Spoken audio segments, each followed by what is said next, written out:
Thing is comfortable. What's going on, everybody? Welcome to After Prison Show, and don't mind me. I'm just sitting here flexing like a gymnast in this Patriot starter jacket that my wife got me for Christmas. Special shout out to my wife. Folks, I got a feeling these starter jackets are about to make a major comeback, unlike my Patriots. Ironically, I can remember when I was 12 years old, I got a starter jacket for Christmas, except it wasn't a Patriots one. In fact, it was a 49ers one.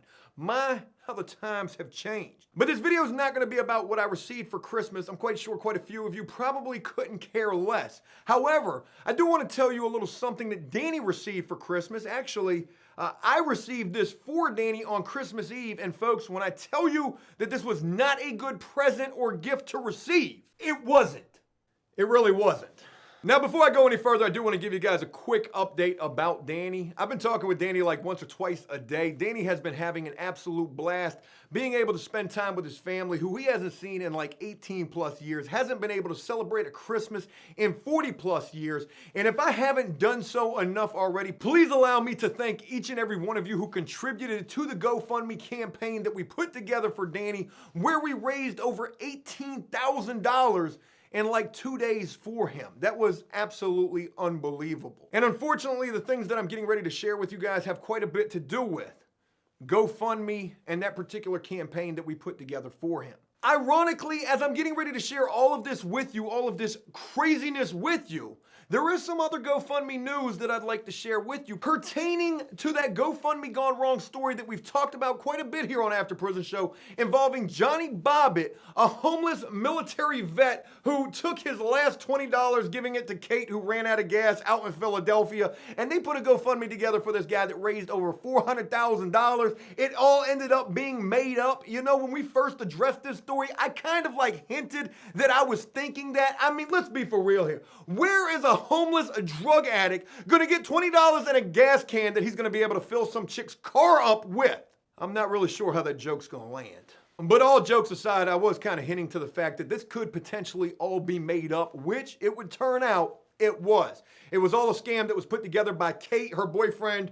I can't remember what his name is. Now ex-boyfriend. I'm sure this situation and also this court proceeding where everybody's just gunning for themselves in an attempt to save themselves, sparing only themselves, pointing the finger at the next man. It was all Johnny Bobbitt and Adam's idea. They put it all together. They wanted me to act like I broke down and ran out of gas. Where's a homeless guy gonna get $20 in a gas can from? I'm sure this entire situation caused quite a bit of turmoil in that relationship. But again, it's come to light that that entire situation was made up and was also a scam. And the breaking news is that GoFundMe has now returned that entire $400,000 to each and every donor who contributed to that campaign. And there's a very important reason why I'm bringing this situation up to you guys, which we'll get to in just a little bit. But let's go ahead and move on to that very special Christmas gift that I received for Danny on Christmas Eve, and also was from GoFundMe. Folks, all of this would begin on last Friday. And for those of you who know, last Friday was a very important day in my life and also my wife's life,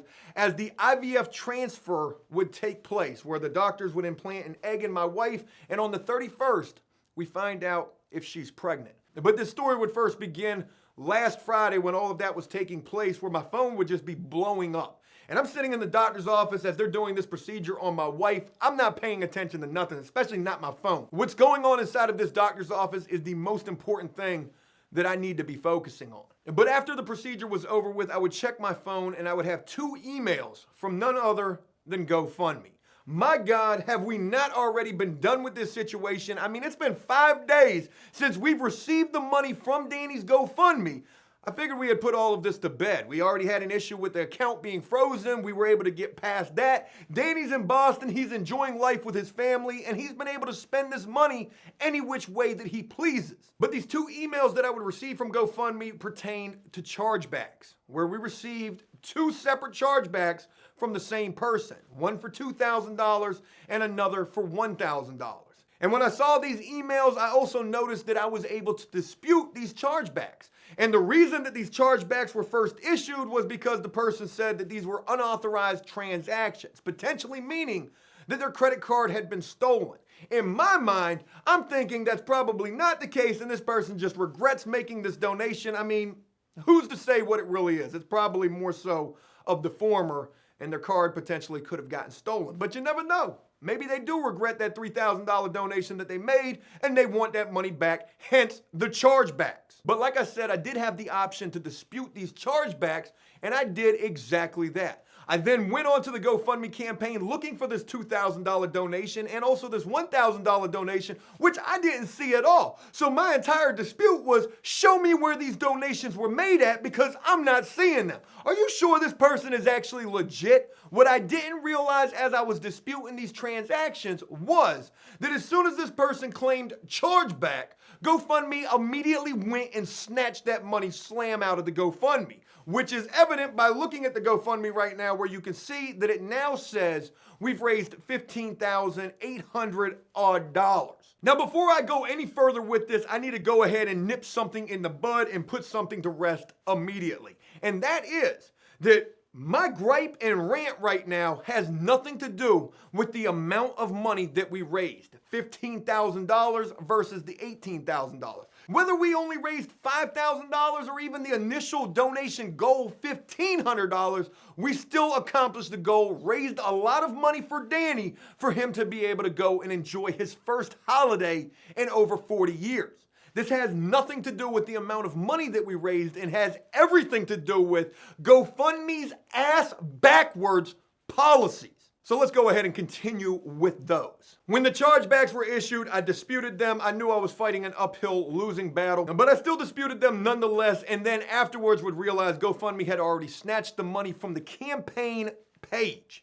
What they hadn't done yet was taking the money out of my account. The rest of the money that we had raised for Danny was still sitting in my account, and I was just waiting for them to snatch that $3,000 at any moment. But as soon as the chargebacks came in, I got on the phone with Danny. I hated to have to tell him about this, but I did. I said, Danny, guess what? Somebody done charged back $3,000. So instead of $18,000, we raised $15,000, which is still a hell of a lot of money. But I guess this is just the type of stuff that you have to expect when you deal with donations, especially on the internet. And you know what? Danny was completely okay with everything. He was grateful for any amount of money that we raised for him. So special kudos to Danny, because I know had it been anybody else, there's a good potential they could have been like, what you mean? Joe, where's my money at? What you doing with my... This could have led to a world of problems. Thank God it did. And again, let me go ahead and emphasize, all of this took place on last Friday, December the 21st.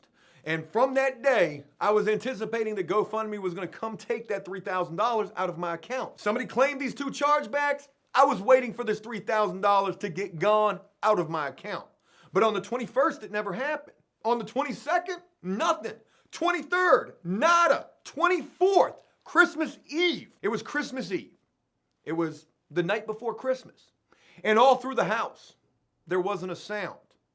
Not even a mouse. But I went and checked my bank account online via the app. And what I saw, oh, it made me ready to clap back. Whatever. I was ready to clap back, meaning I was ready to take to social media and raise a shitstorm. I really was. However, I wouldn't end up doing so because it was Christmas Eve. And I didn't want to put this drama out there right before Christmas. GoFundMe strikes again. Look what they done did now. And what exactly it is that they done did was on Christmas Eve around 7, 8 o'clock at night, me and my wife were watching a Christmas movie. We got the little mobile portable fireplace right there, the electric fireplace with the little light flame. Right there, boy, we enjoying Christmas Eve, watching them Christmas movies. I checked my bank account. Folks, I saw a transaction from WePay, which is the payment processor for GoFundMe, where they done snatched up $6,459 up out of my account. No warning, no notice, just get gone. And it was. On Christmas Eve. Folks, I was so mad about this, I didn't even know what to do. I had no idea what to do. And again, it's not about the money. It's about their ass backwards policies. You got $3,000 in chargebacks, I assume, and I'm ready for you to take that $3,000. Take it. Why are you going to take more than double the chargeback amount? And what if I didn't have the money in my account to cover that? What if I had already given Danny the $18,000 that we raised for him, which probably wouldn't have been the smartest idea? And thank God that I didn't. Because had I done so, oh, my account would have been in the negative, and now I would be dealing with late fees and penalties and overdraft charges. I sound like a damn Wells Fargo commercial. That last point right there is pretty mundane. It's pretty minute. I did have the money to cover it. But they didn't have the right to take $6,459 out of my account when the chargeback was only for $3,000. I'm mad now. Again, I'm mad about the way that they go about doing things. And I don't get no email from them. Dear GoFundMe customer, we've had to take this money because of this and that. No explanation. And on Christmas Eve, I can't emphasize that enough. This is what GoFundMe did to Danny. Here's your gift on Christmas Eve. We're taking all the money back. So yeah, I'm mad. I got every right to be mad. I sent GoFundMe a message on Christmas Eve, which trying to get in touch with GoFundMe at all, it's sort of like trying to get in touch with the Illuminati, the Freemasons. You just ain't gonna be able to do so. I damn sure didn't have no luck. And you know, I'm thinking to myself as I finally find a way to message them, to contact them, because anytime that you try to do so, they give you 1,000 troubleshooting. Here's your answer. That's not the answer. I need to speak with somebody. Once I finally found a way to send a message to GoFundMe, that was not responded to at all. And what I like to believe is that final snatch and go from my bank account was the very last button that they pushed on their computer. Big, hey, Merry Christmas, Bob. Sally, Merry Christmas to you. CEO of GoFundMe, boy, you flexing. You leaving here in a helicopter? You making all sorts of money. Yeah, I figured that was probably the last thing they did before they left for Christmas. Merry Christmas. We're taking more than double from your bank account. The next day being Christmas. Of all days, I never expected to hear from these folks on Christmas. But I messaged them and I explained what had happened. I said, we had a chargeback for $3,000. Why did you take more money out of my account? They immediately jumped all over that. GoFundMe has been nothing short of controversy and bullshit this past year in 2018. I hope they go bankrupt in 2019. If you want my true feelings on this platform. About to start my own crowdfunding website. On Christmas Day, I would get in contact with somebody from GoFundMe. They asked for screenshots. I had those. And then they immediately got in contact with WePay, and then WePay, I don't know what happened. They finally got back to me and they said this.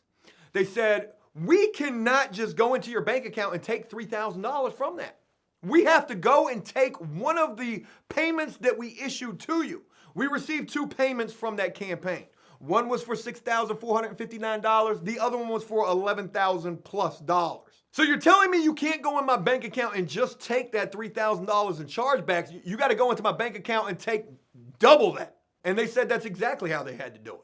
They had to take back one of the payments that they sent to me, which they did. That was the first payment, the $6,459. And then take the $3,000 out of that and then send back the remainder, which was like $3,500. And I've gotten an email from GoFundMe this morning saying that that money is on the way with CashNet USA. We should have used them instead, but the money is supposedly back on the way. Still haven't received it yet. And thank God we really didn't need that money on Christmas Eve or on Christmas Day. And thank God that didn't really put me in a bad spot where I did overdraft the hell out of my account. But I did just want to share all of this with you guys. They did resolve the situation. They did explain to me why they had to take this money. I was ready to contact a lawyer. And again, it's not about the money. It's about the way they do things, which don't make no damn sense at all. And you know, the reason I brung up the GoFundMe gone wrong story at the beginning of this video is because think about that. We received $3,000 in chargebacks on Danny's campaign.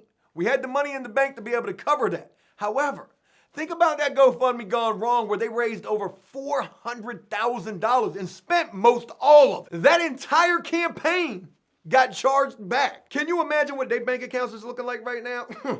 I hope them Vegas vacations and them BMWs and that gambling that you did was well worth it, because your credit as well as your reputation and your criminal record, oh, they down the toilet. And you know, I also really wonder how much of this Johnny Bobbitt situation has really messed things up with GoFundMe.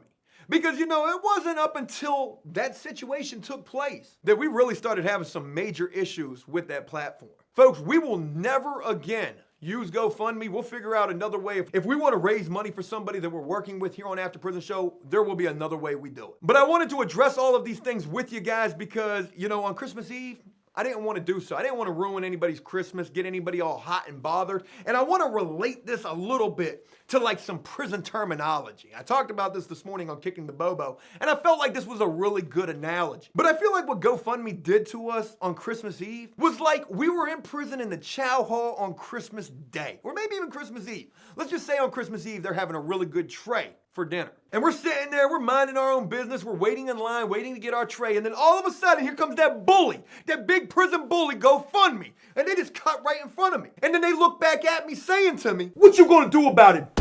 I ain't about to do nothing about it. Because you ain't about to ruin this for me. You ain't about to take this Christmas meal away from me.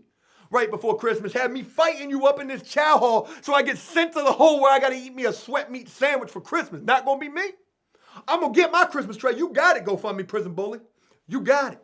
But don't you ever go thinking I would let this slide. It would have to get addressed one way or another. And I hope that the way that I'm going about doing so today is like waking up on today, the day after Christmas in prison, early in the morning. After GoFundMe Prison Bully done ate them a big old prison meal out of the chow hall, ate them a big old prison swole with they homeboys, a bunch of other prison bullies, and I'm up bright and early. Cause they well rested and asleep. They bellies is full. They sleeping good in prison. And I'm up with my lock in my sock. And I'm going after. Because situations like this, they gotta be addressed. And I feel like we've done a pretty good job of that here today. Hey, look, that's it. I hope you enjoyed this video, and if you did so, please leave a like and a comment letting me know exactly what you thought about it. As always, until next time, enjoy life, the free world. Never take a moment for granted, and make the most of every day. Peace!